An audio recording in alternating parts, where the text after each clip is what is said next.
Singhu border ਦੇ ਉੱਤੇ ਜਾ ਕੇ ਤਰਨਤਾਰਨ ਦੇ ਕੋਲ ਪਿੰਡ ਚੀਮਿਆਂ ਤੋਂ ਬੇਅਦਬੀ ਕਰਨ ਵਾਲਾ ਜਿਹੜਾ ਲਖਵੀਰ ਉਰਫ ਟੀਟੂ ਜਾਂ ਟੀਟਾ ਕਹਿੰਦੇ ਆ ਉਹਨੂੰ, ਉਹ ਉੱਥੇ ਮੌਕੇ ਤੇ ਵੱਢ ਟੁੱਕ ਕੇ ਕਾਂ ਮਾਰ ਕੇ ਜਿਵੇਂ ਟੰਗੀ ਦਾ ਉਵੇਂ ਟੰਗ ਦਿੱਤਾ ਗਿਆ ਸੀਗਾ। ਤੇ ਉਸ ਤੋਂ ਬਾਅਦ ਵਿੱਚ ਉਹਦੇ ਪਰਿਵਾਰ ਨੇ ਇਹੀ ਗੱਲ ਕਹੀ ਕਿ ਉਹਦੇ ਕੋਲ ਤਾਂ 50 ਰੁਪਏ ਸੀ ਤੇ 50 ਰੁਪਈਆਂ ਦੇ ਨਾਲ ਉਹ ਦਿੱਲੀ ਕਿਵੇਂ ਪਹੁੰਚ ਗਿਆ, ਉਹਦੀ ਜਾਂਚ ਹੋਣੀ ਚਾਹੀਦੀ ਆ। ਤੇ ਜੇਕਰ ਇਹ ਕਰਤੂਤ ਉਹਨੇ ਕੀਤੀ ਆ ਤਾਂ ਚੰਗਾ ਹੀ ਹੋਇਆ, ਕਿਉਂਕਿ ਇਹੋ ਜਿਹੇ ਦੁਸ਼ਟ ਨਾਲ, ਇਹੋ ਜਿਹੇ ਪਾਪੀ ਨਾਲ ਇਹੀ ਕੁਝ ਹੋਣਾ ਚਾਹੀਦਾ। ਅਸੀਂ ਪੰਥ ਨਾਲ ਖੜੇ ਆ। 1 ਲੱਖ ਰੁਪਈਆ ਜਿਹੜਾ ਹੈ ਉਹ ਇੱਕ ਦਿਨ ਸਿੱਖ ਭਰਾ ਦੇ ਕੇ ਵੀ ਆਏ ਤੇ ਹੋਰ ਸਿੱਖ ਜਥੇਬੰਦੀਆਂ ਜਾਂ ਸਿੱਖ ਸੰਗਤਾਂ ਵੀ ਇਸੇ ਤਰੀਕੇ ਨਾਲ ਸੋਚ ਰਹੀਆਂ ਸੀ। ਪਰ ਹੈਰਾਨੀ ਦੀ ਗੱਲ ਹੈ ਕਿ ਹੁਣ ਇਸ ਪਰਿਵਾਰ ਦਾ ਤੌਰ ਹੀ ਬਦਲ ਗਿਆ। ਲਖਵੀਰ ਦੇ ਪਰਿਵਾਰ ਦਾ ਹਿਸਾਬ ਕਿਤਾਬ ਵੀ ਬਦਲ ਚੁੱਕਿਆ। ਸੋ ਜਿਹੜੀ ਕਿਸਾਨ ਜਥੇਬੰਦੀ ਕਾਲੇ ਕਾਨੂੰਨਾਂ ਦੀ ਹਮਾਇਤ ਕਰਦੀ ਆ, ਜਿਹੜੀ ਭਾਜਪਾ ਨੇ ਬਣਾਈ ਆ, ਉਹ ਜਥੇਬੰਦੀ ਦੇ ਬੰਦੇ ਮੁਜ਼ੱਫਰਨਗਰ ਤੇ ਹੋਰਨਾਂ ਇਲਾਕਿਆਂ ਤੋਂ ਲਿਆ ਕੇ ਕੱਲ ਉੱਥੇ ਧਮੱਚਰ ਚੱਕਿਆ ਗਿਆ, ਰੌਲਾ ਰੱਪਾ ਪਾਇਆ ਗਿਆ ਸਿੰਘੂ ਬਾਰਡਰ ਤੇ ਨਾਲ ਇਹ ਪਰਿਵਾਰ ਸੀਗਾ ਟੀਟੇ ਦਾ, ਲਖਵੀਰ ਦਾ। ਤੇ ਕਹਿੰਦੇ ਜੀ ਸਾਡੀਆਂ ਮੰਗਾਂ ਨੇਗੀਆਂ, ਸਾਨੂੰ 50 ਲੱਖ ਰੁਪਇਆ ਮਿਲਣਾ ਚਾਹੀਦਾ, ਸਰਕਾਰੀ ਨੌਕਰੀ ਦਿਓ, ਆਹ ਕਰੋ ਉਹ ਕਰੋ। ਇਹ ਜਿਹੜੇ ਲਖਵੀਰ ਉਰਫ ਟੀਟੇ ਦੇ ਪਰਿਵਾਰਕ ਮੈਂਬਰ ਸੀਗੇ, ਇਹ ਅਖੌਤੀ ਕਿਸਾਨ ਜਥੇਬੰਦੀ ਦੇ ਨਾਲ ਉੱਥੇ ਪਹੁੰਚ ਕੇ ਜਦੋਂ ਖੱਪਖਾਨਾ ਪਾਉਂਦੇ ਰਹੇ, ਉੱਥੇ ਲਾਠੀ ਚਾਰਜ ਦਾ ਡਰਾਮਾ ਵੀ ਕੀਤਾ ਗਿਆ ਕਿ ਅਸੀਂ ਰੋਕ ਲਏ ਆ ਜੀ, ਇਹ ਆ ਰਹੇ ਸੀ ਇੱਧਰ ਨੂੰ ਕਿਸਾਨ ਸੰਘਰਸ਼ ਵਾਲੀ ਸਟੇਜ ਵੱਲ ਨੂੰ। ਸੋ ਅਸਲ ਵਿੱਚ ਮਨਸ਼ਾ ਇਹ ਸੀ ਕਿ ਮੋਰਚੇ ਦਾ ਮਾਹੌਲ ਖਰਾਬ ਕੀਤਾ ਜਾਵੇ, ਮੋਰਚੇ ਦੀ ਬਦਨਾਮੀ ਕੀਤੀ ਜਾਵੇ ਤੇ ਨਿਹੰਗ ਸਿੰਘ ਜਥੇਬੰਦੀਆਂ ਦੇ ਹੱਥੋਂ ਕਤਲ ਹੋਏ ਹੋਣ ਕਰਕੇ ਲਖਵੀਰ ਦੇ ਪ੍ਰਤੀ ਕਿ ਜੀ ਉਹ ਦਲਿਤ ਮਾਰਤਾ, ਗਰੀਬ ਮਾਰਤਾ, ਇਹ ਦਹਾਈ ਪਾਈ ਜਾਵੇ ਤੇ ਭਾਰਤ ਦੇ ਵਿੱਚ ਦਲਿਤਾਂ ਨੂੰ, ਕਿਸਾਨਾਂ ਦੇ ਇਸ ਸੰਘਰਸ਼ ਦੇ ਖਿਲਾਫ ਖੜਾ ਕੀਤਾ ਜਾਵੇ। ਜਿਹੜਾ ਇਹ ਪਰਿਵਾਰ ਆ, ਇਹ ਮੋਦੀ ਦੇ ਹੱਥ ਚੋਕਾ ਬਣ ਚੁੱਕਿਆ, ਭਾਜਪਾ ਦਾ, ਭਾਗਵੇਂ ਬ੍ਰਿਗੇਡ ਦਾ ਹੱਥ ਚੋਕਾ ਬਣ ਚੁੱਕਿਆ। ਸਰਕਾਰਾਂ ਦਾ ਕੰਮ ਹੁੰਦਾ ਮੁਲਕ ਵਿੱਚ ਸ਼ਾਂਤੀ ਕਰਨੀ, ਪਰ ਇੱਥੇ ਜਿਹੜੀ ਸਰਕਾਰ ਆ ਉਹ ਬੇਅਦਬੀਆਂ ਕਰਨ ਵਾਲਿਆਂ ਦੀ ਹਮਾਇਤ ਕਰ ਰਹੀ ਹੈ, ਬੇਅਦਬੀਆਂ ਕਰਨ ਵਾਲਿਆਂ ਨੂੰ ਉਤਸ਼ਾਹਿਤ ਕਰ ਰਹੀ ਹੈ। ਟੀਵੀ 84 ਉੱਤੇ ਪ੍ਰੋਗਰਾਮ ਖਬਰ ਦੀ ਖਬਰ ਦੇਖ ਰਹੇ ਸਾਰੇ ਦਰਸ਼ਕਾਂ ਨੂੰ ਮੈਂ ਸਰਬਜੀਤ ਸਿੰਘ ਘੁਮਾਣ ਫਤਿਹ ਅਰਜ਼ ਕਰਦਾ ਜੀ। ਵਾਹਿਗੁਰੂ ਜੀ ਕਾ ਖਾਲਸਾ, ਵਾਹਿਗੁਰੂ ਜੀ ਕੀ ਫਤਿਹ। ਸਿੰਘੂ ਬਾਰਡਰ ਦੇ ਉੱਤੇ ਜਾ ਕੇ ਤਰਨਤਾਰਨ ਦੇ ਕੋਲ ਪਿੰਡ ਚੀਮਿਆਂ ਤੋਂ ਬੇਅਦਬੀ ਕਰਨ ਵਾਲਾ ਜਿਹੜਾ ਲਖਵੀਰ ਉਰਫ ਟੀਟੂ ਜਾਂ ਟੀਟਾ ਕਹਿੰਦੇ ਆ ਉਹਨੂੰ, ਉਹ ਉੱਥੇ ਮੌਕੇ ਤੇ ਵੱਢ ਟੁੱਕ ਕੇ ਕਾਂ ਮਾਰ ਕੇ ਜਿਵੇਂ ਟੰਗੀ ਦਾ ਉਵੇਂ ਟੰਗ ਦਿੱਤਾ ਗਿਆ ਸੀਗਾ। ਤੇ ਉਸ ਤੋਂ ਬਾਅਦ ਵਿੱਚ ਉਹਦੇ ਪਰਿਵਾਰ ਨੇ ਇਹੀ ਗੱਲ ਕਹੀ ਕਿ ਉਹਦੇ ਕੋਲ ਤਾਂ 50 ਰੁਪਏ ਸੀ ਤੇ 50 ਰੁਪਈਆਂ ਦੇ ਨਾਲ ਉਹ ਦਿੱਲੀ ਕਿਵੇਂ ਪਹੁੰਚ ਗਿਆ, ਉਹਦੀ ਜਾਂਚ ਹੋਣੀ ਚਾਹੀਦੀ ਆ। ਤੇ ਜੇਕਰ ਇਹ ਕਰਤੂਤ ਉਹਨੇ ਕੀਤੀ ਆ ਤਾਂ ਚੰਗਾ ਹੀ ਹੋਇਆ, ਕਿਉਂਕਿ ਇਹੋ ਜਿਹੇ ਦੁਸ਼ਟ ਨਾਲ, ਇਹੋ ਜਿਹੇ ਪਾਪੀ ਨਾਲ ਇਹੀ ਕੁਝ ਹੋਣਾ ਚਾਹੀਦਾ। ਅਸੀਂ ਪੰਥ ਨਾਲ ਖੜੇ ਆ। ਜਦੋਂ ਬਾਰ-ਬਾਰ ਇਸ ਪਰਿਵਾਰ ਕੋਲੇ ਜਾਂ ਕੋਈ ਸਿੱਖ ਜਥੇਬੰਦੀ ਗਈ ਜਾਂ ਕੋਈ ਟੀਵੀ ਚੈਨਲ, ਕੋਈ YouTube ਚੈਨਲ ਵਾਲਾ ਗਿਆ, ਇਹਨਾਂ ਨੇ ਲਗਾਤਾਰ ਇਸ ਤਰੀਕੇ ਦੇ ਭਾਵ ਦਿੱਤੇ ਕਿ ਆਮ ਸਿੱਖਾਂ ਨੂੰ ਇਹ ਲੱਗਣ ਲੱਗ ਗਿਆ ਕਿ ਠੀਕ ਆ, ਇਸ ਪਰਿਵਾਰ ਦਾ ਜਿਹੜਾ ਟੀਟੂ ਆ ਜਾਂ ਲਖਵੀਰ ਆ, ਉਹ ਜਿਹੋ ਜਿਹਾ ਮਾੜਾ ਪਾਪੀ ਸਾਬਤ ਹੋਇਆ ਸੋ ਹੋਇਆ, ਪਰ ਬਾਕੀ ਪਰਿਵਾਰਕ ਮੈਂਬਰਾਂ ਦਾ ਤਾਂ ਮਨ ਜਿਹੜਾ ਹੈ ਉਹ ਪੰਥ ਨਾਲ ਹੈ, ਕੌਮ ਨਾਲ ਹੈ, ਧਰਮ ਨਾਲ ਹੈ। ਬਾਕੀ ਪਰਿਵਾਰ ਦੇ ਮੈਂਬਰਾਂ ਨੂੰ ਇਸ ਬੇਅਦਬੀ ਦਾ ਵੀ ਦੁੱਖ ਵਾ ਤੇ ਉਹ ਇੱਥੋਂ ਤੱਕ ਦੀਆਂ ਗੱਲਾਂ ਕਰ ਰਹੇ ਨੇ ਕਿ ਅਸੀਂ ਤਾਂ ਇਸ ਦੁਸ਼ਟ ਨੂੰ ਇਹ ਵੀ ਨਹੀਂ ਚਾਹੁੰਦੇ ਕਿ ਇੱਥੇ ਉਹਦੀ ਲਾਸ਼ ਲਿਆਂਦੀ ਜਾਵੇ। ਇਸ ਮਾਹੌਲ ਦੇ ਵਿੱਚ ਸਾਡੇ ਕੁਝ ਭਰਾਵਾਂ ਨੇ ਇਹ ਸੋਚਿਆ ਕਿ ਕਲਗੀਧਰ ਸ਼ਹਿਨਸ਼ਾਹ ਦੇ ਤੀਰਾਂ ਦੇ ਉੱਤੇ ਸੋਨੇ ਦੀ ਜਿਹੜੀ ਆ ਸੋਨਾ ਲੱਗਿਆ ਹੁੰਦਾ ਸੀ ਨੋਕ ਦੇ ਉੱਤੇ, ਤਾਂ ਕਿ ਜਿਹੜਾ ਦੁਸ਼ਟ ਪਾਪੀ ਜਿਹੜਾ ਉਹਨਾਂ ਤੀਰਾਂ ਦੇ ਨਾਲ ਜੇ ਤਾਂ ਉਹ ਮਾਰਿਆ ਜਾਵੇ ਤਾਂ ਪਰਿਵਾਰ ਵਾਲੇ ਕਫਨ ਦਫਨ ਕਰ ਲੈਣ, ਤੇ ਜੇ ਫੱਟੜ ਹੋ ਜੇ ਤਾਂ ਇਲਾਜ ਹੋ ਸਕੇ। ਸੋ ਉਸੇ ਤਰੀਕੇ ਦੀ ਮਨਸ਼ਾ ਦੇ ਨਾਲ 1 ਲੱਖ ਰੁਪਈਆ ਜਿਹੜਾ ਹੈ ਉਹ ਇੱਕ ਦਿਨ ਸਿੱਖ ਭਰਾ ਦੇ ਕੇ ਵੀ ਆਏ ਤੇ ਹੋਰ ਸਿੱਖ ਜਥੇਬੰਦੀਆਂ ਜਾਂ ਸਿੱਖ ਸੰਗਤਾਂ ਵੀ ਇਸੇ ਤਰੀਕੇ ਨਾਲ ਸੋਚ ਰਹੀਆਂ ਸੀ।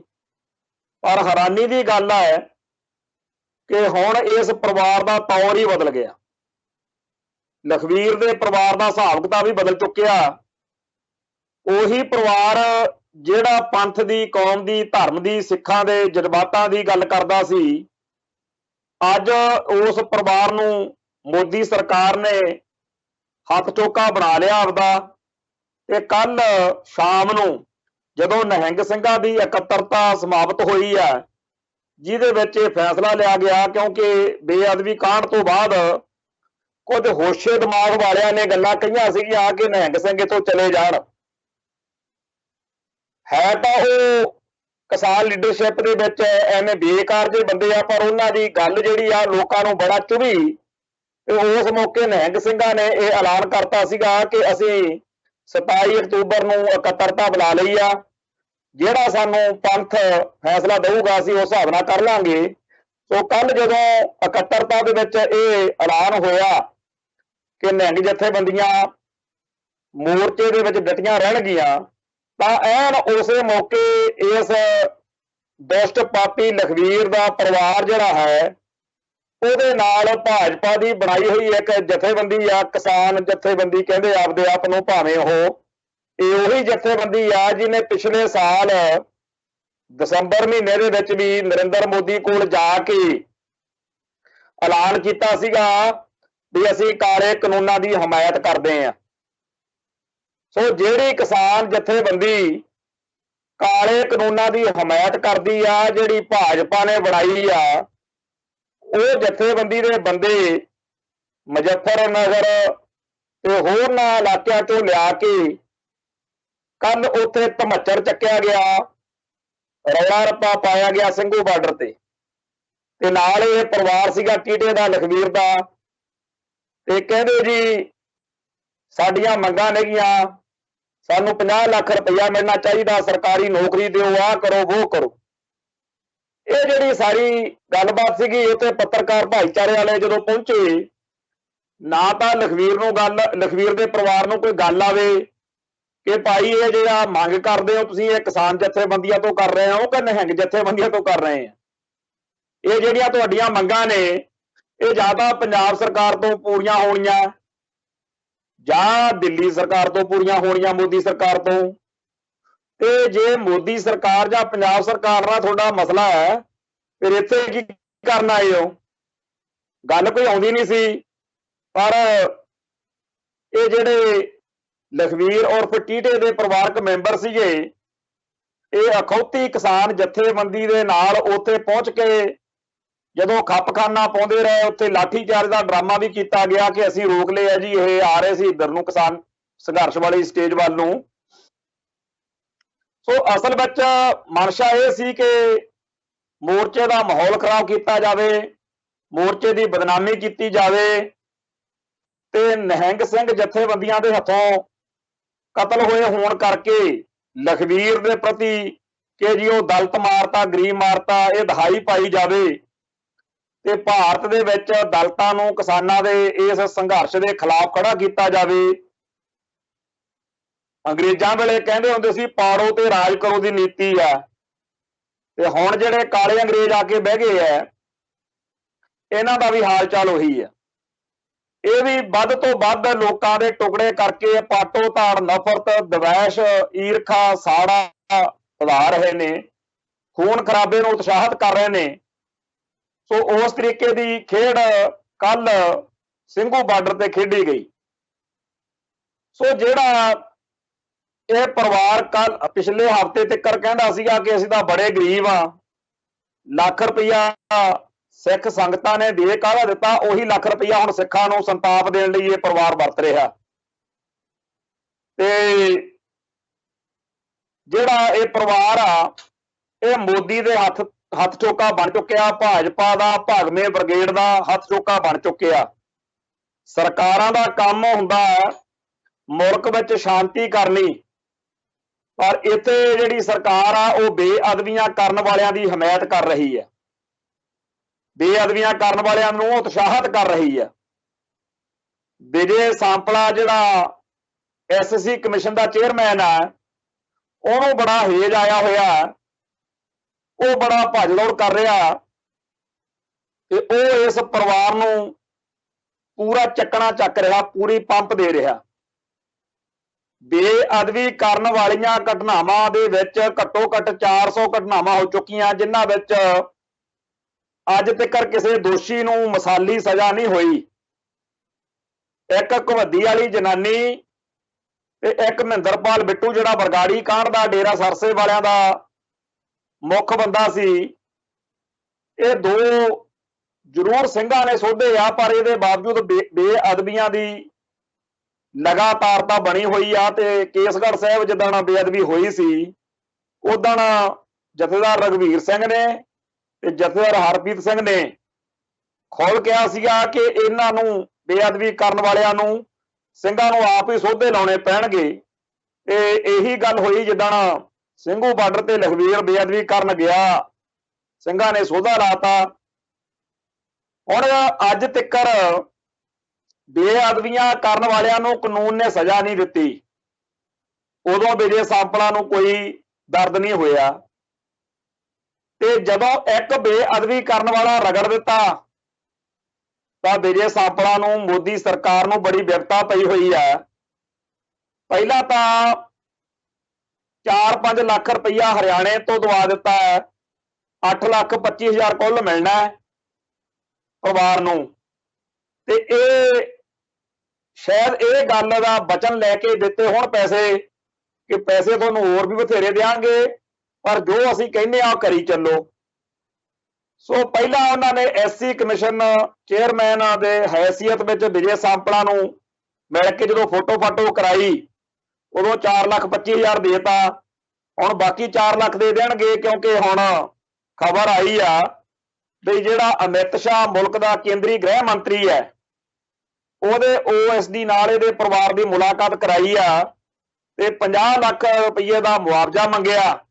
मुआवजा कहदा कि साडा लखवीर जिहड़ा सीगा जी वो इत्थे बेअदबी करन आया, मारिया गया, सानूं 50 लाख दिओ, नौकरी का भरोसा दिओ, ते CBI की जांच आ जिहड़ी ਇਹ परिवार आ जिहड़ा हजे हफ्ता पहला जिहड़ा कहंदा सीगा कि असीं तां पंत नाल खड़े आ, सानूं तां दुख ही बड़ा कि लखवीर ने बेअदबी कीती आ, वधिया होया उत्थे वड्ढिया गया।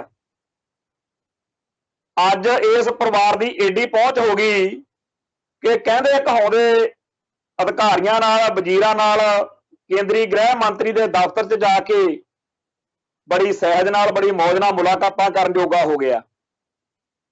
इस मुल्क दे विच पहुंच वाले बंदे, सरदे पुजदे बंदे, कहंदे कहाउंदे बंदे, जेकर वो चाहण कि अमित शाह नूं मिलना जां उहदे OSD नूं मिलना है, विजय सांपला नूं भी मिलना, तां इस मुल्क का सिस्टम लिरकड़ियां कढा दिंदा, छेती कीते मेल मुलाकात नहीं हुंदी। पर लखवीर का परिवार जिहड़ा हैगा उस कैंटो सकैंटी किवें इन्ने जोगा हो गया?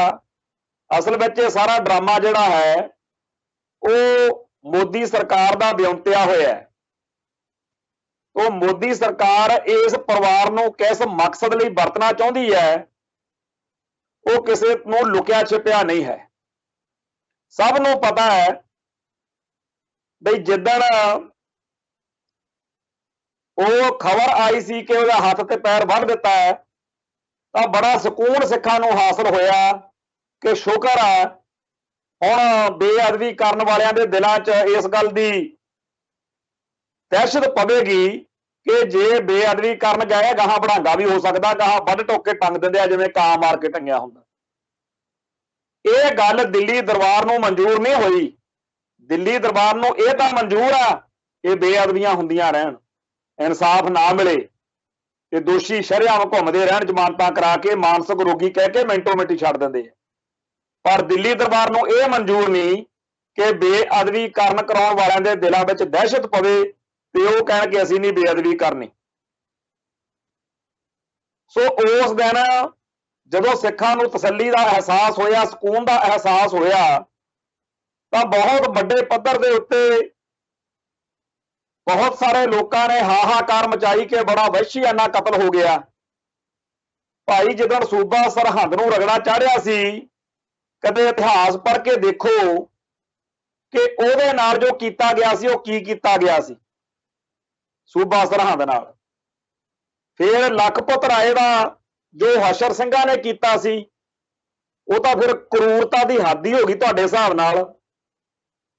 ਤੇ ਜੇ ਕਦੇ ਤੁਸੀਂ ਪੜ੍ਹ ਲਵੋ ਕਿ ਗਾਟਾ ਧੌਣ ਤੋਂ ਅੱਡ ਕਰਕੇ ਨੇਜੇ ਉੱਤੇ ਟੰਗ ਕੇ ਮੱਸੇ ਰੰਗੜ ਦਾ ਸਿਰ ਪੰਜਾਬ ਤੋਂ ਲੈ ਕੇ ਗਏ ਆ ਸਿੰਘ ਬੁੱਢੇ ਜੋਹੜ ਰਾਜਸਥਾਨ 'ਚ, ਤੇ ਇਸ ਘਟਨਾ ਨੂੰ ਜੇ ਤੁਸੀਂ ਕਿਆਸ ਕਰੋ ਕਿ ਕਿਵੇਂ ਖੂਨ ਖਰਾਬਾ ਹੋਇਆ ਹੋਣਾ ਹੈ, ਇਹ ਤਾਂ ਬਹੁਤ ਤੁਹਾਨੂੰ ਭਾਈ ਪੀੜ ਹੋਊਗੀ, ਬੜਾ ਦੁੱਖ ਹੋਊਗਾ, ਬੜਾ ਤੁਹਾਨੂੰ ਤਾਂ ਲੱਗੂਗਾ ਕਿ ਇਹ ਤਾਂ ਜੀ ਬੜੇ ਵੱਡੇ ਦੁਰਦਾਂਤ ਕਾਤਲ ਨੇ। ਪਰ ਸਾਡੇ ਖਾਲਸੇ ਦੇ ਇਤਿਹਾਸ ਵਿੱਚ ਜਿੱਥੇ ਦਇਆ ਦੇ ਸਮੁੰਦਰ ਵਗਦੇ ਨੇ, ਉੱਥੇ ਦੁਸ਼ਟਾਂ ਤੇ ਪਾਪੀਆਂ ਦਾ ਜਿਹੜਾ ਸੰਘਾਰ ਕਰਨਾ ਹੈ ਉਹ ਵੀ ਸਾਨੂੰ ਗੁਰੂ ਪਾਤਸ਼ਾਹ ਨੇ ਸਮਝਾਇਆ ਹੋਇਆ, ਸਿਖਾਇਆ ਹੋਇਆ। ਸੂਬਾ ਸਰਹੰਦ ਨੂੰ, ਵਜ਼ੀਰ ਖਾਨ ਨੂੰ ਪਹਿਲਾਂ ਸਿੰਘਾਂ ਨੇ ਕਹਿੰਦੇ ਜਿਉਂਦੇ ਨੂੰ ਅੱਗ ਲਾਤੀ, ਫਿਰ ਬੁਝਾਤੀ, ਤੇ ਜਦੋਂ ਸਰੀਰ ਤੇ ਛਾਲੇ ਹੋ ਗਏ ਦਹੀਂ ਲਾ ਕੇ ਉਹਦਾ ਧਰਤੀ 'ਚ ਸਰੀਰ ਗੱਡ ਕੇ ਉਹਨੂੰ ਕੁੱਤਿਆਂ ਤੋਂ ਤੁੜਵਾਇਆ ਸੀ। ਹੋਰ ਵੀ ਬੜੀਆਂ ਗੱਲਾਂ ਨੇ। ਤੇ ਜਦੋਂ ਮਸੰਦਾਂ ਨੂੰ ਸਾੜਿਆ ਸੀ ਦਸ਼ਮੇਸ਼ ਪਾਤਸ਼ਾਹ ਨੇ, ਜਦੋਂ ਮਸੰਦਾਂ ਨੂੰ ਸਾੜਿਆ, तो ਜਿਹੜਾ ਪਾਪੀ ਆ ਉਹਦੇ ਨਾਲ ਹੁਣ ਪੂਰੇ ਸ਼ਰਾਫਤ ਨਾਲ ਪੇਸ਼ ਆਇਆ ਕਰੀਏ। ਜਿਹੜਾ ਦੁਸ਼ਟ ਵਾ, ਜਿਹੜਾ ਸਾਡੇ ਇਸ਼ਟ ਦੀ ਬੇਅਦਬੀ ਕਰਨ ਦੇ ਮਨਸ਼ਾ ਨਾਲ, ਸਾਡੇ ਦਿਲ ਕਾਲਜੇ ਲੂਣ ਦੇ ਮਨਸ਼ਾ ਦੇ ਨਾਲ ਪੂਰਾ ਦਿਲੋਂ ਮਿੱਥ ਕੇ ਆਇਆ ਹੋਇਆ ਸਾਡੇ ਕਾਬੂ ਆ ਗਿਆ ਹੈ, ਜਾਂ ਜਿਹੜਾ ਬਾਅਦ ਚ ਫੜੇ ਜਾਣ ਤੋਂ ਬਾਅਦ ਬੜਕਾ ਮਾਰਦਾ, ਜਿਵੇਂ ਉਹ ਬੀਬੀ ਕਬੱਦੀ ਵਾਲੀ ਜਿਹੜੀ ਸੀ, ਉਹ ਟੈਲੀਵਿਜ਼ਨ ਚੈਨਲਾਂ ਦੇ ਉੱਤੇ ਲਲਕਾਰੇ ਮਾਰਦੀ ਸੀ। ਥੋੜੇ ਸਮਾਂ ਹੋਇਆ ਸੰਗਰੂਰ ਜ਼ਿਲ੍ਹੇ ਦੇ ਵਿੱਚ, ਉੱਥੇ ਵੀ ਇੱਕ ਜਨਾਨੀ ਨੇ ਜਦੋਂ ਗੁਰਦੁਆਰਾ ਸਾਹਿਬ ਦੇ ਵਿੱਚ ਬੇਅਦਬੀ ਕੀਤੀ, ਉਹ ਵੀ ਟੈਲੀਵਿਜ਼ਨ ਚੈਨਲਾਂ ਤੇ ਬੜਕਾ ਮਾਰਦੀ ਸੀ। ਹੱਦ ਹੋ ਗਈ। ਕਦੇ ਕਹਿੰਦੇ ਨੇ ਉਹ ਦਲਿਤ ਨੂੰ ਮਾਰਤਾ, ਕਦੇ ਕਹਿੰਦੇ ਉਹ ਗਰੀਬ ਮਾਰਤਾ, ਕਦੇ ਕਹਿੰਦੇ ਉਹ ਔਰਤ ਮਾਰਤੀ। ਭਾਈ ਪਹਿਲਾਂ ਫਿਰ ਚੱਜ ਹੱਲ ਦੇ ਭੇਜਿਆ ਕਰੋ। ਭੇਜਣ ਵਾਲੇ ਵੀ ਤਾਂ ਤੁਸੀਂ ਹੀ ਹੋਵੋਗੇ ਜਿਹੜੇ ਹੁਣ ਬਾਅਦ ਚ ਪਿੱਟਦੇ ਹੋ ਕਿ ਹਾਏ ਕਿਉਂ ਮਾਰਤਾ। ਜਿਹੜਾ ਸੱਚਾ ਬੰਦਾ, ਜਿਹੜਾ ਕਿਸੇ ਵੀ ਧਰਮ ਦਾ ਸੱਚਾ ਬੰਦਾ, ਉਹਨੂੰ ਤਾਂ ਸਿੱਧੀ ਜੀ ਗੱਲ ਹੋਏਗੀ ਕਿ ਭਾਈ ਜਦੋਂ ਕਿਸੇ ਦੇ ਧਰਮ ਨੂੰ, ਧਰਮ ਗ੍ਰੰਥ ਨੂੰ ਬੇਪੱਤ ਕਰੋਗੇ ਤੇ ਅਗਲਿਆਂ ਨੇ ਤਾਂ ਖੈਰ ਨਹੀਂ ਕਰਨੀ। ਸੋ ਜਿਹੜਾ ਇਸ ਘਟਨਾ ਤੋਂ ਬਾਅਦ ਬੜਾ ਹਾਹਾਕਾਰ ਮਚਾਈ ਗਈ, ਇੱਕ ਮਾਹੌਲ ਸਿਰਜਿਆ ਗਿਆ ਕਿ ਬੇਅਦਬੀ ਕਰਨ ਵਾਲਿਆਂ ਨੂੰ ਫਿਰ ਹੌਸਲਾ ਦੇਣਾ। ਇਹ ਸਾਰੇ ਰੰਡੀ ਰੋਣੇ ਦਾ, ਇਹ ਸਾਰੇ ਹਾਹਾਕਾਰ ਦਾ ਇਹੀ ਮਕਸਦ ਸੀ। ਦੋ ਸਥਿਤੀਆਂ ਹੁੰਦੀਆਂ, ਇੱਕ ਸਥਿਤੀ ਉਹ ਜਦੋਂ ਬੇਅਦਬੀ ਕਰਨ ਵਾਲੇ ਡਰ ਜਾਣ ਤੇ ਗਾਹਾਂ ਤੋਂ ਬੇਅਦਬੀਆਂ ਬੰਦ ਹੋ ਜਾਣ। ਇੱਕ ਸਥਿਤੀ ਉਹ ਜਦੋਂ ਬੇਅਦਬੀਆਂ ਕਰਨ ਵਾਲਿਆਂ ਨੂੰ ਹੌਸਲਾ ਮਿਲੇ। ਜਿੱਦਣ ਉਹ ਨਿਹੰਗ ਸਿੰਘਾਂ ਨੇ ਸਿੰਘੂ ਬਾਰਡਰ ਦੇ ਉੱਤੇ ਲਖਵੀਰ ਨੂੰ ਸਜ਼ਾ ਦਿੱਤੀ, ਸੋਧਾ ਲਾਇਆ, ਆਮ ਚਰਚਾ ਸੀ ਕਿ ਜਿਹੜੇ ਜ਼ਮਾਨਤਾਂ ਤੇ ਆਏ ਹੋਏ ਨੇ ਨਾ ਬੇਅਦਬੀਆਂ ਦੇ ਕੇਸਾਂ 'ਚ, ਉਹਨਾਂ ਨੇ ਵੀ ਵਕੀਲਾਂ ਨੂੰ ਮਿੰਨਤਾਂ ਕਰਨੀਆਂ ਸ਼ੁਰੂ ਕਰਤੀਆਂ ਸੀਗੀਆਂ ਕਿ ਸਾਡੀ ਜ਼ਮਾਨਤ ਕੈਂਸਲ ਕਰਾ ਕੇ ਸਾਨੂੰ ਜੇਲ੍ਹ ਭੇਜ ਦਿਓ, ਬਾਹਰ ਕੋਈ ਡੱਕਰੇ ਨਾ ਕਰ ਜੇ ਸਾਡੇ। ਪਰ ਇੱਕ ਹਫ਼ਤਾ ਲਗਾਤਾਰ ਭੰਡੀ ਪ੍ਰਚਾਰ ਕੀਤਾ ਗਿਆ। ਫਿਰ ਮੋਦੀ ਸਰਕਾਰ ਨੇ ਸਾਂਪਲਾ ਮੂਹਰੇ ਲਾਇਆ, ਜਿਹੜਾ ਕਦੇ ਕਿਤੇ ਪਹੁੰਚਿਆ। ਤੇ ਅੱਜ ਹਾਲਤ ਇਹ ਹੈ ਕਿ ਉਸ ਦੁਸ਼ਟ ਦਾ ਪਰਿਵਾਰ 50 ਲੱਖ ਰੁਪਈਆ ਸਰਕਾਰੀ ਨੌਕਰੀ ਤੇ ਹੋਰ ਪਤਾ ਨਹੀਂ ਕੀ ਕੁਝ ਮੰਗਦਾ ਫਿਰਦਾ, ਤੇ ਨਾਲ ਅਗਲੇ ਕੰਮ ਲੈ ਰਹੇ ਆ, ਉਹਨੂੰ ਕਿਸਾਨ ਮੋਰਚੇ ਦੇ ਖਿਲਾਫ ਭੁਗਤਾ ਰਹੇ ਆ। ਕੱਲ ਉੱਥੇ ਲੈ ਕੇ ਜਾਣ ਦਾ ਮਕਸਦ ਇਹ ਸੀ ਕਿ ਜੇ ਉੱਥੇ ਕੋਈ ਟਕਰਾਅ ਹੋਵੇ ਤਾਂ ਉਸ ਟਕਰਾਅ ਦੇ ਬਦੌਲਤ ਕੋਈ ਲਖਵੀਰ ਦੇ ਪਰਿਵਾਰਕ ਮੈਂਬਰ ਦੇ ਸੱਟ ਫੇਟ ਵੱਜ ਜਾਵੇ, ਫਿਰ ਦੁਨੀਆ 'ਚ ਭੰਡੀਏ ਕਿ ਦੇਖੋ ਜੀ ਕਿਸਾਨ ਸੰਘਰਸ਼ ਵਾਲੇ ਕਿੱਡੇ ਜ਼ਾਲਮ ਨੇ, ਕਿੰਨੇ ਮਾੜੇ ਆ। ਪਹਿਲਾਂ ਲਖਵੀਰ ਨੂੰ ਮਾਰਤਾ, ਹੁਣ ਉਹਦੇ ਟੱਬਰ ਨੂੰ ਜਿਹੜਾ ਹੈ ਨਿਸ਼ਾਨਾ ਬਣਾ ਰਹੇ ਆ। ਕਹਿੰਦੇ ਜੀ ਹਵਨ ਕਰਨਾ। भाई हवन काहदा करना ਜਿਹੜੇ ਬੰਦੇ ਹੁਣ ਤੱਕ ਸਾਰੇ ਭਾਰਤ ਵਿੱਚ ਕਦੇ ਕਿਸੇ ਨੂੰ ਘੋੜੀ ਤੇ ਚੜ੍ਹਨ ਤੋਂ, ਕਦੇ ਕਿਸੇ ਨੂੰ ਜ਼ਮੀਨ ਤੇ ਵੜਨ ਤੋਂ, ਕਿਸੇ ਨੂੰ ਵਿਆਹ ਮੌਕੇ ਕਿਸੇ ਹੋਰ ਤਰੀਕੇ ਨਾਲ ਦਲਿਤ ਹੋਣ ਦੇ ਨਾਤੇ ਮਨੋ ਸਿਮਰਤੀ ਦੇ ਰਾਖਿਆ ਨੇ, ਜਿਨ੍ਹਾਂ ਤੇ ਜ਼ੁਲਮ ਕੀਤੇ ਆ, ਕਤਲ ਕੀਤੇ ਆ, ਉਹਨਾਂ ਦੇ ਕਿੰਨੇ ਕੁ ਤੁਸੀਂ ਹਵਨ ਕਰਤੇ? ਜਿਨ੍ਹਾਂ ਲੋਕਾਂ ਨੂੰ ਉੱਚ ਜਾਤੀ ਬ੍ਰਾਹਮਣਵਾਦੀ ਸੋਚ ਵਾਲਿਆਂ ਨੇ ਭਾਰਤ ਦੇ ਵਿੱਚ 1 ਸਾਲ ਦੇ ਜੇ ਅੰਕੜੇ ਕੱਢ ਲਏ ਜਾਣ ਤਾਂ ਜੋ ਜ਼ੁਲਮ ਇੱਥੇ ਹੁੰਦਾ ਰਿਹਾ ਉਦੋਂ ਦਾ ਕਦੇ ਹਵਨ ਕਰਨ ਦਾ ਚੇਤਾ ਨਹੀਂ ਆਇਆ। ਜਿਹੜੇ ਕੱਲ ਉੱਤੇ ਪਹੁੰਚੇ ਸੀ ਦਿੱਲੀ, ਹੁਣ ਕਹਿੰਦੇ ਜੀ ਹਵਨ ਕਰਨਾ। ਜਿਹੜੀਆਂ 800 ਤੋਂ ਵੱਧ ਮੌਤਾਂ ਉੱਥੇ ਕਿਸਾਨ ਸੰਘਰਸ਼ ਦੇ ਵਿੱਚ ਹੋ ਗਈਆਂ, ਉਹਨਾਂ ਨੂੰ ਕਿਸ ਥਾਂ ਤੇ ਰੱਖੀਏ? ਆ ਜਿਹੜੇ ਵਿਜੇ ਸਾਂਪਲਾ ਜੀ ਆ, ਕਦੇ ਉਹਨਾਂ ਦਾ ਚੇਤਾ ਤਾਂ ਇਹਨਾਂ ਨੂੰ ਆਇਆ ਨਹੀਂ। ਮੋਦੀ ਸਰਕਾਰ ਨੂੰ ਉਹਨਾਂ 800 ਜਾਨਾਂ ਦਾ ਤਾਂ ਦੁੱਖ ਹੋਇਆ ਨਹੀਂ, ਆ ਲਖਵੀਰ ਦਾ ਬੜਾ ਫਿਕਰ ਪਿਆ ਹੋਇਆ। ਤੇ ਗੁਰੂ ਗ੍ਰੰਥ ਸਾਹਿਬ ਸਾਡੇ ਇਸ਼ਟ ਨੇ, ਉਹਨਾਂ ਦੇ ਅਦਬ ਸਤਿਕਾਰ ਦਾ ਕੋਈ ਮਸਲਾ ਨਹੀਂ। ਲਖਵੀਰ ਉਰਫ ਟੀਟੇ ਦੇ ਟੱਬਰ ਦੀ ਬੜੀ ਬਿਪਤਾ ਪਈ ਹੋਈ ਆ ਕਿ ਇਹਨਾਂ ਨੂੰ ਵਰਤ ਕੇ ਕਿਵੇਂ ਕਿਸਾਨ ਸੰਘਰਸ਼ ਦਾ ਨੁਕਸਾਨ ਕਰਨਾ। ਜੇਕਰ ਤਾਂ ਇਹ ਪਰਿਵਾਰ ਪੰਥ ਤੋਂ, ਕੌਮ ਤੋਂ ਮਦਦ ਲੈਂਦਾ, ਚਾਹੇ 10 ਕਰੋੜ ਰੁਪਈਆ ਲੈ ਲੈਂਦਾ, ਪਰਿਵਾਰ ਜਿਹੜਾ ਸੀ ਉਹਦਾ ਪੰਥ ਨਾਲ ਖੜਨ ਦਾ, ਕੌਮ ਨਾਲ ਖੜਨ ਦਾ ਮੁੱਲ ਪੈਣਾ ਸੀ। ਪਰ ਅੱਜ ਇਸ ਪਰਿਵਾਰ ਨੇ ਜੋ ਰਾਹ ਫੜ ਲਿਆ ਹੈ ਉਹ ਸਹੀ ਨਹੀਂ ਹੈ, ਉਹ ਬਹੁਤ ਹੀ ਜ਼ਿਆਦਾ ਮੰਦਭਾਗਾ ਤੇ ਮਾੜਾ ਵਾਪਰਿਆ ਹੈ। ਜਦੋਂ ਮਾਇਆ ਦਿੰਦੀ ਆ ਸਰਕਾਰ, ਜਦੋਂ ਮਾਇਆ ਦਿੰਦੀ ਆ ਮੋਦੀ ਸਰਕਾਰ, ਉਦੋਂ ਉਹ ਬਣਾਉਂਦੇ ਨੇ ਹੱਥ ਟੋਕੇ ਆਪਦੇ, ਉਦੋਂ ਉਹ ਬਣਾਉਂਦੇ ਆ ਇਸ ਪਰਿਵਾਰ ਦੇ ਰਾਹੀਂ ਬੇਅਦਬੀਆਂ ਦੇ ਹੱਕ ਵਿੱਚ ਹਵਾ। ਤੇ ਜੇਕਰ ਇਹ ਪਰਿਵਾਰ ਬੇਅਦਬੀ ਨੂੰ ਕਵੇ ਮਾੜਾ ਤੇ ਪੰਥ ਤੋਂ ਲਵੇ ਮਾਇਆ, ਫਿਰ ਮਾਹੌਲ ਬਿਲਕੁਲ ਉਲਟ ਬਣਦਾ। ਫਿਰ ਲੋਕਾਂ ਦੇ ਵਿੱਚ ਜਾਂਦੀ ਆ ਕਿ ਦੇਖੋ ਭਾਈ, ਬੇਅਦਬੀ ਕਰਨ ਵਾਲਿਆਂ ਨੂੰ ਤਾਂ ਉਹਨਾਂ ਦੇ ਪਰਿਵਾਰ ਵੀ ਤਿਆਗ ਦਿੰਦੇ ਆ। ਫਿਰ ਬੇਅਦਬੀ ਕਰਨ ਵਾਲਿਆਂ ਦੇ ਮਨਾਂ ਵਿੱਚ ਇਸ ਗੱਲ ਦੀ ਹੋਰਾਂ ਦੇ ਵੀ ਆਊਗੀ, ਜਿਹੜੇ ਬੇਅਦਬੀਆਂ ਕਰਨ ਤੋਂ ਬਾਅਦ ਆਪੋ ਆਪਣੇ ਟੱਬਰਾਂ 'ਚ ਬੈਠੇ ਆ, ਉਹਨਾਂ ਦੇ ਪਰਿਵਾਰਕ ਮੈਂਬਰ ਵੀ ਕਹਿਣਗੇ ਕਿ ਦਫੇ ਹੋਵੋ, ਤੁਸੀਂ ਸਾਨੂੰ ਕਲੰਕ ਲਾ ਕੇ ਰੱਖ ਦਿੱਤਾ ਬੇਅਦਬੀ ਕਰਕੇ। ਪਰ ਬੇਹੱਦ ਅਫਸੋਸ ਦੀ ਗੱਲ ਆ ਕਿ ਅੱਜ ਸਾਡੀ ਕੌਮ ਕੋਲ ਕੋਈ ਲਕੀਰ ਖਿੱਚ ਕੇ ਗੱਲ ਕਰਨ ਵਾਲਾ ਲੀਡਰ ਨਹੀਂ ਰਿਹਾ। ਸਾਡੇ ਜਥੇਦਾਰਾਂ ਨੂੰ, ਸ਼੍ਰੋਮਣੀ ਕਮੇਟੀ ਦੇ ਪ੍ਰਧਾਨ ਨੂੰ ਬਾਦਲ ਦਲ ਦੀਆਂ ਵੋਟਾਂ ਦਾ ਫਿਕਰ ਪਿਆ ਹੋਇਆ, ਕਿਤੇ ਇਹੋ ਜਿਹੀ ਗੱਲ ਨਾ ਮੂੰਹ ਚੋਂ ਨਿਕਲ ਜੇ 4 ਵੋਟਾਂ ਖਰਾਬ ਹੋ ਜਾਣ। ਤੇ ਡੇਰਾ ਸਰਸਾ ਦੀ ਵੋਟ ਲੈਣ ਲਈ ਬਾਦਲ ਦਲ ਵਾਲੇ ਉਹਨਾਂ ਦੇ ਚੇਲੇ ਚਾਪਿਆਂ ਨੂੰ ਵੋਟਾਂ ਦੇ ਵਿੱਚ ਖੜਾ ਕਰਦੇ ਫਿਰਦੇ ਆ, ਟਿਕਟਾਂ ਦਿੰਦੇ ਫਿਰਦੇ ਆ, ਬੜਾ ਰੌਲਾ ਪਿਆ ਹੋਇਆ। ਜਿਹੜੇ ਪੰਥ ਦੋਖੀਆਂ ਦੇ ਹੱਕ ਵਿੱਚ ਨੇ, ਜਿਹੜੇ ਪੰਥ ਦੋਖੀਆਂ ਨੂੰ ਵੋਟਾਂ ਦੇ ਵਿੱਚ ਕੈਂਡੀਡੇਟ ਬਣਾਉਂਦੇ ਫਿਰਦੇ ਆ, ਜਿਹੜੇ ਪੰਥ ਦੋਖੀਆਂ ਦੀ ਵੋਟ ਦੇ ਤਲਬਗਾਰ ਨੇ, ਉਹਨਾਂ ਨੇ ਪੰਥਕ ਹਿੱਤਾਂ ਦੀ ਕੀ ਰਾਖੀ ਕਰ ਲੈਣੀ। ਸੋ ਇਸ ਵੇਲੇ ਲੋੜ ਤਾਂ ਇਸ ਗੱਲ ਦੀ ਮੰਗ ਕਰਨ ਦੀ ਸੀ ਕਿ ਉਹ ਸੰਧੂ ਸਾਹਿਬ ਕੌਣ ਆ ਜਿਹਦੇ ਨਾਲ ਇਹ ਟੀਟਾ ਉਰਫ ਲਖਵੀਰ ਗੱਲਾਂ ਕਰਨ ਤੋਂ ਬਾਅਦ ਬੜਾ ਹੁੱਬਿਆ ਫਿਰਦਾ ਹੁੰਦਾ ਸੀ ਵੀ ਮੇਰੀ ਤਾਂ ਵੱਡੇ ਵੱਡੇ ਬੰਦਿਆਂ ਨਾਲ ਗੱਲ ਹੋਣ ਲੱਗ ਗਈ। ਉਹ ਟੀਟੇ ਬਾਰੇ, ਲਖਵੀਰ ਬਾਰੇ ਚਰਚਾ ਕਰਨ ਕਰਾਉਣ ਦੀ ਥਾਂ ਤੇ ਚਰਚਾ ਹੁਣ ਇਹ ਹੋਣ ਲੱਗੀ ਹੋਈ ਆ ਕਿ 50 ਲੱਖ ਰੁਪਈਆ ਛੇਤੀ ਮਿਲਣਾ ਚਾਹੀਦਾ। ਜੇ ਇਹ ਸਿਸਟਮ ਠੀਕ ਹੁੰਦਾ ਤਾਂ ਨਿਰਪੱਖ ਜਾਂਚ ਕਰਕੇ ਸਾਰੀ ਸਾਜ਼ਿਸ਼ ਨੰਗੀ ਕੀਤੀ ਜਾਂਦੀ। ਪਰ ਸਰਕਾਰ ਨੇ ਤਾਂ ਇਹ ਕਰਤੂਤ ਆਪ ਕਰਾਈ ਲੱਗਦੀ ਆ। ਪਹਿਲੇ ਦਿਨ ਜਦੋਂ ਨਿਹੰਗ ਅਮਨ ਸਿੰਘ ਕਹਿੰਦਾ ਸੀ ਕਿ ਇਹ ਬੇਅਦਬੀ ਭਾਜਪਾ ਨੇ ਕਰਾਈ ਆ, ਉਦੋਂ ਲੋਕਾਂ ਨੂੰ ਗੱਲ ਹਜਮ ਨਹੀਂ ਸੀ ਹੁੰਦੀ।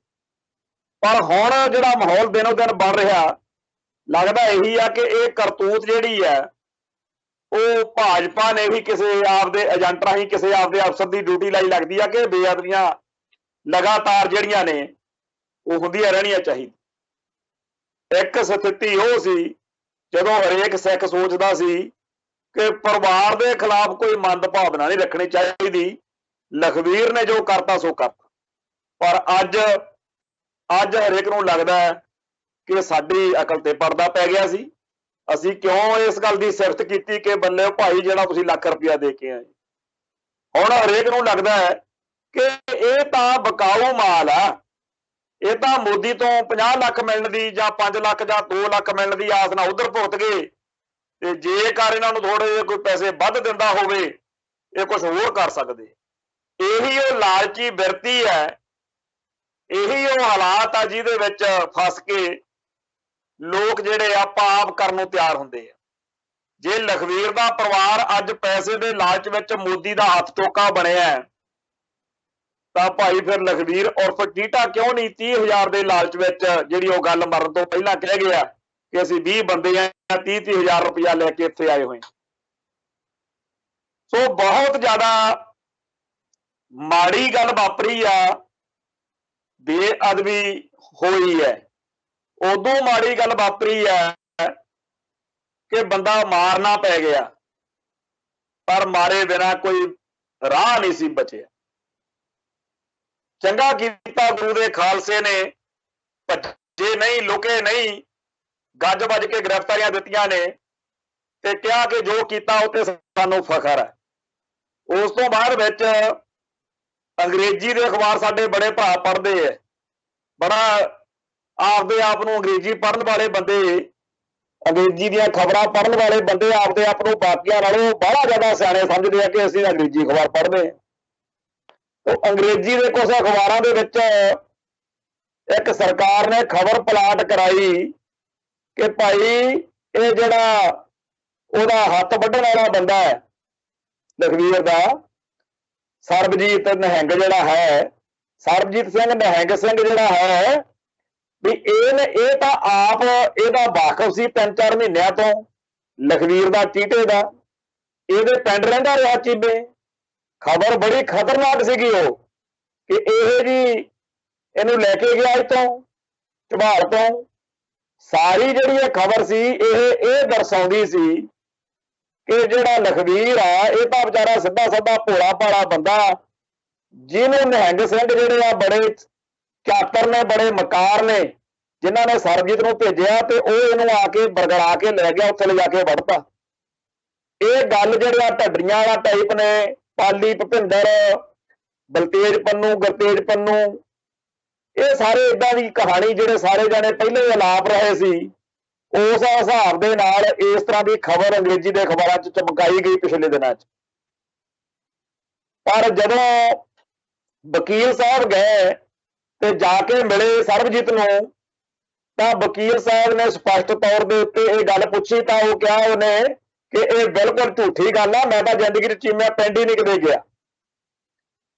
ਤੇ ਉਸੇ ਸਰਬਜੀਤ ਦਾ 161 ਦਾ ਬਿਆਨ ਬਣਾ ਕੇ ਨਿਹੰਗ ਅਮਰ ਸਿੰਘ ਨੂੰ ਫੜਿਆ ਜਾ ਰਿਹਾ। ਸੋ ਆਪਾਂ ਇਸ ਸਾਜ਼ਿਸ਼ ਨੂੰ ਸਮਝੋ ਜਿਹਦਾ ਨਿਸ਼ਾਨਾ ਇਹ ਆ ਕਿ ਮੋਦੀ ਸਰਕਾਰ ਜਿਹੜੀ ਆ ਉਹ ਬੇਅਦਬੀਆਂ ਕਰਨ ਵਾਲਿਆਂ ਦੇ ਹੱਕ ਵਿੱਚ ਤੇ ਬੇਅਦਬੀਆਂ ਰੋਕਣ ਵਾਲਿਆਂ ਦੇ ਖਿਲਾਫ ਮਾਹੌਲ ਸਿਰਜ ਰਹੀ ਆ। ਇਹ ਬਹੁਤ ਭਿਆਨਕ ਤੇ ਕਸੂਤੀ ਸਥਿਤੀ ਹੈ।